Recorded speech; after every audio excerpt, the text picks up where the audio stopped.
आज बात करेंगे मेहुजी केनेरुगाबा की। तो इन्होंने एक बहुत ही इस तरीके की विचित्र टाइप की मांग की है तुर्की से, है ना। तो मांग क्या है देखते हैं। मांग है मोस्ट ब्यूटीफुल ब्राइड $1 बिलियन, है ना। तो ये क्या मांग है, क्यों है, ये सारी चीजें समझेंगे हम इस वीडियो के माध्यम से। तो भाई युगांडा के ये क्या है, मोहोजी केनेरुगाबा, तो ये यहाँ के आर्मी चीफ हैं। और अगर हम बात कर लें इनकी, तो इन्होंने बोला है, और इस दूसरा इनके साथ एक फैक्टर जुड़ा हुआ है कि ये जो वहाँ के राष्ट्रपति हैं युगांडा के, है ना। तो युगांडा के राष्ट्रपति योवेरी मुसेवेनी के ये बेटे भी हैं। तो भाई आर्मी चीफ है और फादर इनके क्या है, राष्ट्रपति हैं। और इनकी मांग कितनी विचित्र है ये तो हम देख ही सकते हैं कि $1 बिलियन भी चाहिए, और साथ के साथ जो तुर्की की सबसे ब्यूटीफुल वुमेन हो तो उससे ये शादी भी करना चाहते हैं। तो इसमें देखेंगे कि ऐसा इन्होंने क्यों बोला, और साथ में धमकी क्या दी है। धमकी दी है तुर्की को कि अगर उनकी मांगे पूरी नहीं की, अगर मांगे पूरी नहीं की गई तो क्या होगा, 30 दिन के भीतर राजनयिक संबंध जो है, डिप्लोमेटिक रिलेशन, उनको खत्म कर दिया जाएगा। और साथ के साथ क्या है, उनका दूतावास जो है कंपाला में, कंपाला युगांडा की राजधानी है, तो यहां पर जो दूतावास है तुर्की का वो भी क्या कर दिया जाएगा, तो बंद कर दिया जाएगा। तो ये है धमकी। इसका रीजन क्या है तो समझते हैं। पहले देखते हैं युगांडा की स्थिति। तो भाई अफ्रीका में है ये, और अफ्रीका में यहाँ पे है युगांडा, इसकी राजधानी कंपाला हमें दिख रही होगी। और साथ में हमें एक लोकेशन और देखनी होगी जिसका नाम है सोमालिया। सोमालिया कहाँ पे है, इसको हॉर्न ऑफ अफ्रीका कहते हैं। देखो ये जो है ये एरिया, तो इसको कहा जाता है हॉर्न ऑफ अफ्रीका। तो सोमालिया के ऊपर है ये जो विवाद है, अभी समझेंगे कि किस तरीके से है। तो इसमें देखेंगे कि भाई दूतावास बंद करा दूंगा, है ना। तो ये बोला है, तो ये क्यों कहा, क्योंकि ये बोल रहे हैं जो सोमालिया है, सोमालिया में जो व्यापार हो रहा है या वहां पे जो परियोजनाएं हैं उससे लाभ कमा रहा है तुर्की, जबकि सिक्योरिटी प्रोवाइड यहाँ पे कौन कर रहा है, तो भाई युगांडा सबसे बड़ा योगदान दे रहा है। तो समझते हैं कि क्या है ये पूरा मामला।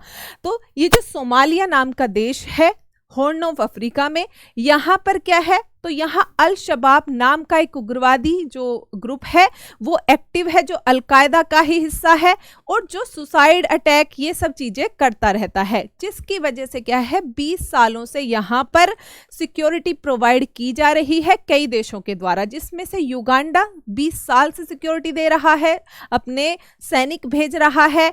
और साथ में क्या है कि ये देखने को मिलेगा और भी दूसरे देश हैं जो भेज रहे हैं, लेकिन नंबर 1 पर युगांडा आता है।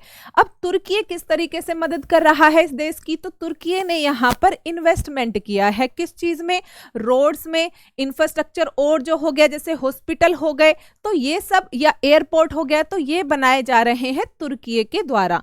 तो अब इनका कहना क्या है, इनकी फ्रस्ट्रेशन ये है कि युगांडा सिक्योरिटी दे रहा है, डेवलपमेंट के नाम पर इन्वेस्टमेंट से फायदा कौन उठा रहा है, यानी प्रॉफिट मिल रहा है तुर्की को। तो सिक्योरिटी के बिना भाई इन्वेस्टमेंट को मतलब इन्वेस्टमेंट तभी तो सिक्योर रहेगा जो सिक्योरिटी वहां पे प्रोवाइड की जाएगी।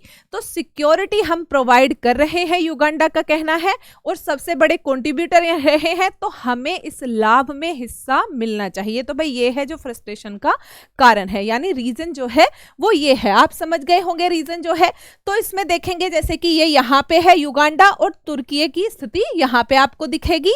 दूसरा, इसमें ये इनका पहली बार नहीं है जो इन्होंने ऐसा कुछ बोला हो। पहले की अगर बात करें तो भाई इन्होंने 2022 में, अक्टूबर 2022 में इन्होंने किससे शादी की पेशकश की थी, जो इटली की अभी प्रेजेंट में प्राइम मिनिस्टर है ना, तो जॉर्जिया मेलोनी, तो उनसे, उस टाइम वो पीएम नहीं थी, तो उस टाइम पे उनसे शादी की पेशकश इन्होंने कर दी थी। और उसके लिए बोला था कि भाई जो अंकोलो गाय होती है, एक अच्छी ब्रीड की गाय है, तो वो इन्होंने बोला 100 अंकोलो गाय भेंट करेंगे इनसे शादी करने के लिए, है ना। तो इस तरीके का वो किया था, कमेंट किया था, और उन गायों को धरती पर सबसे खूबसूरत बताया था।